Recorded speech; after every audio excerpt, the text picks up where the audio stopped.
સુરતના ડિંડોલી વિસ્તારમાં રસ્તા ઉપર દબાણ કરીને વેપાર કરતા લારી ગલ્લાના વેન્ડરો સામે મહાનગરપાલિકાની દબાણ ખાતાની ટીમ દ્વારા કાર્યવાહી કરવામાં આવી હતી।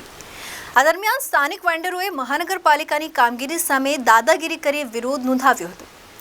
લારી ગલ્લાનું દબાણ દૂર કરતી વખતે મહાનગરપાલિકાના અધિકારીઓ સાથે ઝપાઝપી કરી વિરોધ કર્યો હતો। સુરત શહેરના અનેક રસ્તાઓ પર દબાણ ઊભું કરીને સ્ટ્રીટ વેન્ડરો દ્વારા શરૂ કરીને વેપાર કરવામાં આવી રહ્યો છે। ત્યારે સુરત મહાનગરપાલિકા દ્વારા ઝીરો દબાણ અંતર્ગત છેલ્લા ઘણા સમયથી રસ્તા ખુલ્લા કરવાની અને દબાણ દૂર કરવાની કાર્યવાહી કરાવી રહી છે। ત્યારે આજે સુરત મહાનગરપાલિકાના દબાણ ખાતા દ્વારા ડિંડોલીના નવાગામ બ્રિજ નીચે રસ્તા પર દબાણ ઊભું કરી વેપાર કરતા લારી ગલ્લાના વેપારીઓ સામે કડક કાર્યવાહી કરવામાં આવી હતી।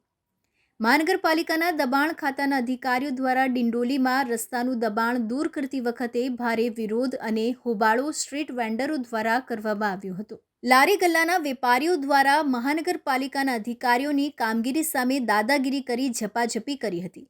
લારી ગલ્લા ઉઠાવી જવા સામે ભારે હોબાળો મચાવ્યો હતો। 50થી વધુ મહિલા અને પુરુષ સ્ટ્રીટ વેન્ડરો ભેગા થઈ હોબાળો મચાવી મહાનગરપાલિકાની કામગીરીને રોકવાનો પ્રયાસ કરવામાં આવ્યો હતો, જેને લઈ સ્થાનિક પોલીસ અને માર્શલના જવાનોને બોલાવવાની ફરજ પડી હતી। જોકે સ્ટ્રીટ વેન્ડરોએ માર્શલના જવાનો સાથે પણ ઝપાઝપી કરી દબાણ દૂર કરવાની કાર્યવાહી ન કરવા ભારે વિરોધ કર્યો હતો। ડિંડોલીથી નવાગામ સહિતના ઝીરો દબાણ હેઠળના મુખ્ય રસ્તા પર લારી ગલ્લા ચલાવી રસ્તાનું દબાણ કરી નાખ્યું હતું, જેને લઈ આ વિસ્તારમાં રોજે રોજ સવાર અને સાંજે ભારે ટ્રાફિકની સમસ્યા સર્જાતી હતી।